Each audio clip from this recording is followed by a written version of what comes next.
నమస్కారం సార్. నమస్కారం అమ్మ. చివరి రోజు ఎలా ఉంది ప్రజల్లో? అంటే ఎవరు వస్తారని చెప్పేసి గట్టి పోటీ అయితే ఉంది సార్. ఎవరెవరు వస్తారని మిక్స్డ్ టాక్ అయితే వినిపిస్తుంది. మీకు ఎవరు వస్తారనిపిస్తుంది? చాలా అవసరమైంది. బీజేపీ గురించి చాలా అద్భుతంగా ఉంది. లాస్ట్ 3-4 రోజుల నుంచి బీజేపీ అద్భుతంగా ఉంది. విజయానికి అసలు అనుమానమే లేదు మాకు.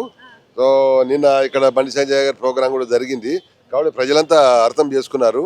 రాష్ట్రం స్వతంత్ర రాష్ట్రం తెచ్చిన నా పార్టీ దౌర్జన్యం చేసింది, దుర్మార్గాలు చేసింది, ఉన్నది అమ్ముకునే బజార్లో పెట్టింది. కాంగ్రెస్ వాళ్ళు చేస్తున్న ఈ అరాచకాలు వాగ్దానాలు ఒకటి నెరవేర్చుకోవడానికి ప్రజలు రియలైజ్ అయినారు. ఇన్ని రోజులు మా పార్టీ అక్కడక్కడ రీచ్ కాలేదని ఉండే, బట్ ఇప్పుడు అద్భుతంగా ఇలాంటి మా కార్యకర్తలందరూ విలేజ్ నుంచి వచ్చేసి ఇంటింటికి తిరిగినాము. చాలా అద్భుతంగా ఉంది. బీజేపీ విజయంలో ఏ అనుమానం లేదు. అంటే సీఎం గారు కూడా రేవంత్ రెడ్డి గారు బహిరంగ కొన్ని వ్యాఖ్యలు చేశారు. అవి కామెంట్స్ బాగా వైరల్ అవుతున్నాయి. అంటే కాంగ్రెస్ అంటే ముస్లిమ్స్ అంటే కాంగ్రెస్ అని చెప్పేసి, ఇలాంటి మైనార్టీ ఓట్ల కోసమేనా అని చెప్పేసి ప్రజల్లో కూడా ఒకటి అభిప్రాయపడ్డ. మేము కూడా అదే కావాలనుకుంటున్నాం. మైనార్టీ ఓట్ల మీద బతకరండి ఆయన. అందుకొరకు ఇక ఒక దశలో అప్పుడు స్వాతంత్రం వచ్చినప్పుడు పాకిస్తాన్ వెళ్ళిపోయారు. వీళ్ళని కూడా ఒక రోజు మళ్ళీ దేశం నుంచి పంపించేస్తే దేశం హిందువుల దేశం అయితే అనేది కోరుకుంటున్నాము. అది కావాలనే కోరుకుంటున్నాం. ఆయన తథాస్తు దేవుడు ఉన్నాడు పైన, తథాస్తు అంటాడు, వాళ్ళు కథం అయిపోతుంది. లేని వాళ్ళని రెచ్చగొట్టేసి అనవసరంగా ఇలాంటి మత కళాలు సృష్టించే దుర్మార్గమైన పార్టీలు దేశంలో ఉండదు. దేశంలో వదిలిపెట్టి వెళ్ళిపోవాలా. అప్పుడు ఒకసారి జరిగింది, మళ్ళీ ఒకసారి జరిగితే కానీ వీళ్ళకి బుద్ధి రాదనేది అభిప్రాయం. ఇప్పుడు బీజేపీ అంటే సార్, ఇప్పుడు పాజిటివ్సే కదా నెగిటివ్స్ కూడా ఉంటాయి. బీజేపీ అంటే ఓన్లీ సనాతనే, ఓన్లీ హిందూస్ వరకే, మిగతా వాళ్ళని అంటే అందరూ ఒకటే అని చెప్పేసి అని అనరు. మిగతా వాళ్ళకి అన్యాయం జరిగిద్దని అంటున్నారు. అందరం ఒకటే అని అనలేదు అనేది చాలా పొరపాటు. దేశ భక్తులను అందరినీ సల్యూట్ కొడతారు. ముస్లిం అయినా సరే. ఇప్పుడు నరేంద్ర మోడీ గారు ట్రిపుల్ తలాక్ తీసుకొచ్చి హిందూ మహిళా సోదరి మళ్ళీ చేసిండ్రు. వాళ్ళందరికీ మనస్ఫూర్తిగా వేసినారు. ఇప్పుడు రేవంత్ రెడ్డి నేను ఏదో 1000 బురకలు 1,00,000 బురకలు తెచ్చానంట. మగవాళ్ళకు బురకలు వేసి ఓట్లు వేసుకుందామని వచ్చాడు. ముస్లిం మహిళలు కూడా నరేంద్ర మోడీ గారికి పూర్తిగా సహకరిస్తారు. వాళ్ళకి జీవితంలో ముఖ్యమైన ట్రిపుల్ తలాక్ తీసుకొచ్చారు. కాబట్టి అందుకొరకు వాళ్ళ అనుమానం లేదు. భారతదేశము దేశ పౌరులందరికీ సల్యూట్ కొడతారు. అట్లాంటి ఏం లేదు. మాకు మతాలు అని కాకుండా దేశభక్తులం అమ్మ. దేశభక్తులందరూ ఈ దేశంలో ఉన్న వాళ్ళందరూ దేశాన్ని గౌరవించాలా.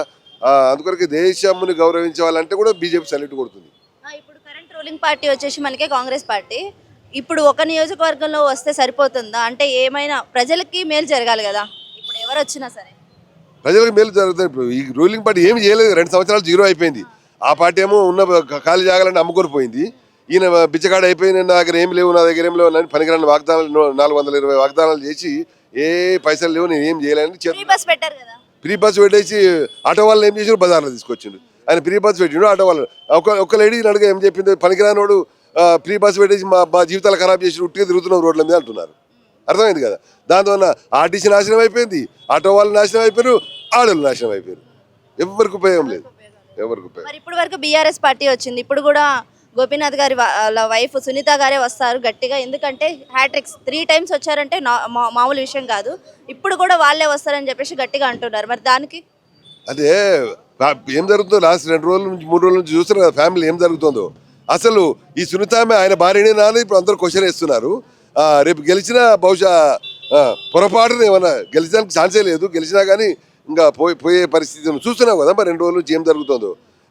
ఫ్యామిలీలో అందరూ వాళ్ళ ఒరిజినల్ కొడుకులు, ఒరిజినల్ భార్య, తల్లి బజార్లకు వచ్చేసి ఈమె అసలు మా కొడులే కాదని ఒప్పుకుంటుంటే ఇంకా మనకు కూడా చిగ్గైతుంది చెప్పుకోవడానికి. ఇదంతా అంటే కుట్ర, ఇదంతా ఎలక్షన్స్ అప్పుడు ఇదంతా కుట్ర చేస్తున్నారు ప్రతిపక్ష వాళ్ళు. ఇదంతా కుట్ర చేస్తున్నారని అంటున్నారు. ఎందుకంటే భయంతో ఇదంతా చేస్తున్నారని అంటున్నారు. ఎవరు కుట్ర? ఎలక్షన్ కమిషన్ కుట్ర చేస్తుందా? రేపు వాళ్ళు వేసినారు కదా కేసు. అంటే రేపు కోర్టులు కుట్ర చేస్తే సరే, బీజేపీ మీద ఆక్రోశంతో అట్లా మాట్లాడుతున్నారు. కోర్టులు అయితే కుట్ర చేయే కదమ్మా. రేపు నీకు తెలుస్తుంది, ఆమె సంగతి బయటపడుతుంది. అందుకొరకు అనవసరంగా ఓటు వేసేసి మళ్ళీ ఓడిపోయి మళ్ళీ బై ఎలక్షన్ ఎందుకు, దరిద్రం వదిలించుకుని ఇప్పుడే అయిపోద్ది అన్నది అందరికీ మా మనవి. ఇప్పుడు గట్టిగా ప్రజలు ప్రచారంలో మీరు ఉన్నారు, ఎవరు వస్తారని చెప్పేసి అంటున్నారు. అంటే ప్రజలు ఏమైనా ఏ క్వశ్చన్ లేదు. 100% బీజేపీకి బాజీ మేడతో గెలిపించడానికి ప్రజలు చాలా మమ్మల్ని చూసి అక్కడ పోయి చేపలు పోగానే ఏదో తమ్ములో అన్నలో ఇంటి వాళ్ళు వచ్చినట్టు ఫీల్ అవుతున్నారు అమ్మ. కాకపోతే ఇంతకుముందు కొన్ని మారుమూల ప్రాంతాల్లో మా వాళ్ళు రీచ్ కాలేదని ఒక బాధ ఉండే. బట్ ఇప్పుడు చూసిన తర్వాత వాళ్ళని చూస్తే బీజేపీ కాస్త తిరగలేదు అనిపిస్తుంది. ఈరోజు కేవలం ఒక వర్గం ఓట్లు గుంజడానికి రేవంత్ రెడ్డి చేసినటువంటి అజారుద్దీన్కి బీసీ కోటాలో మంత్రి పదవి ఏ విధంగా ఇచ్చారు?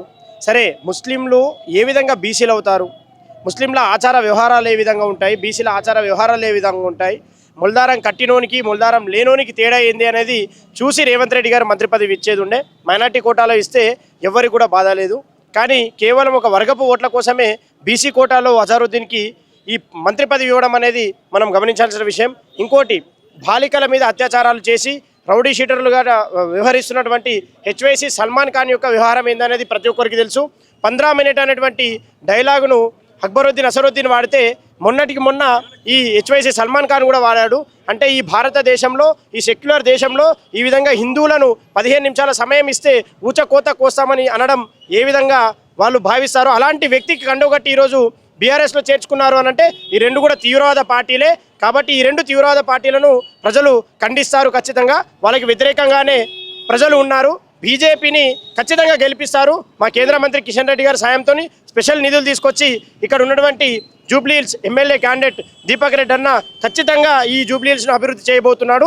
ఇది పక్కా నిజం. మేము 30 నుంచి 40 వేల మెజార్టీతో గెలవబోతున్నాం. జూబ్లీహిల్స్ అభివృద్ధి ఎలా జరుగుతుంది? ఇప్పుడు మనం చూడబోతే యూసఫ్ కూడా ఇవన్నీ రోడ్లు మంచిగా అయితే లేవు. ఇప్పటి వరకు ఎందుకు పరిష్కరించలేదంటే 10 ఏళ్ళలో అప్పుడు అమలు, ఇప్పుడు శాంక్షన్ అవుతుంది. ఇప్పుడు మేము వచ్చి 2 ఏళ్ళే అంటున్నారు. మీరు ఒక్కళ్ళు వస్తే ఇది అవుతుందా? ఈ పనులన్నీ అవుతాయా? ఇక్కడ ఉన్నటువంటి ప్రజలు ఎలాంటి ప్రాబ్లమ్స్లో ఉన్నారనేది మేము గత వారం రోజుల నుంచి చూస్తున్నాం.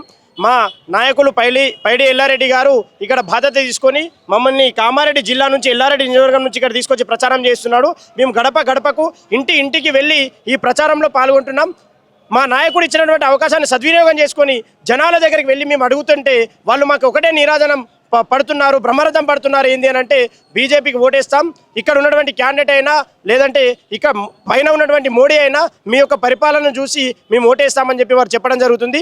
ఖచ్చితంగా బీజేపీకి ప్రజలు ఈరోజు సపోర్ట్గా ఉన్నారు అని చెప్పి మేము చెప్తా ఉన్నాం. ఈ 3-4 రోజుల నుంచి మా కేంద్ర మంత్రులు బండి సంజయ్ గారు కావచ్చు, మా ఎమ్మెల్యే క్యాండిడేట్స్ కావచ్చు, ఈ జూబ్లీహిల్స్లో చేస్తున్నటువంటి ప్రచారంతో ఇంకా మార్పులు చాలా జరిగాయి. ఖచ్చితంగా బీజేపీకి ఓటేస్తారు, బీజేపీ గెలవబోతుంది. ఇప్పుడు ప్రచారాలు స్టార్ట్ అయ్యి గత 20 రోజుల నుంచి కాంగ్రెస్ బీఆర్ఎస్ ముందున్నాయి. మీరు ఒక వారం నుంచే వస్తున్నారు, ఎందుకని? బీజేపీ ఎప్పుడైనా చాప కింద నీరులా ప్రవహిస్తుంది. ఈ వారం రోజుల నుంచి మేము ఈ ఫేస్బుక్లో, ఈ ట్విట్టర్లలో, ఈ సోషల్ మీడియా ప్రచారాలు కాకుండా జనాల దగ్గరికి వెళ్ళి కలిసినాం. జనాలు ఏమనుకుంటున్నారు, గోపీనాథ్ గారి గురించి ఇంతకుముందు గోపీనాథ్ గారు చేసిన విషయంలో ఏం చర్చించారు, ఇప్పుడు ఉన్నటువంటి కాంగ్రెస్ క్యాండిడేట్ గురించి ఏం చర్చిస్తున్నారు, వాళ్ళ లోపల ఏ ఒపీనియన్ ఉంది అనేది దాన్ని మేము తెలుసుకోవడం జరిగింది. దాన్ని తెలుసుకున్న తర్వాతే మా యొక్క కేంద్ర మంత్రులు కానీ, మా ఎమ్మెల్యేలు కానీ తగినటువంటి ప్రచారాన్ని చేసి ఈరోజు బీజేపీ యొక్క గ్రాఫ్ను పెంచడం జరిగింది. ఖచ్చితంగా మేము గెలుస్తున్నాం.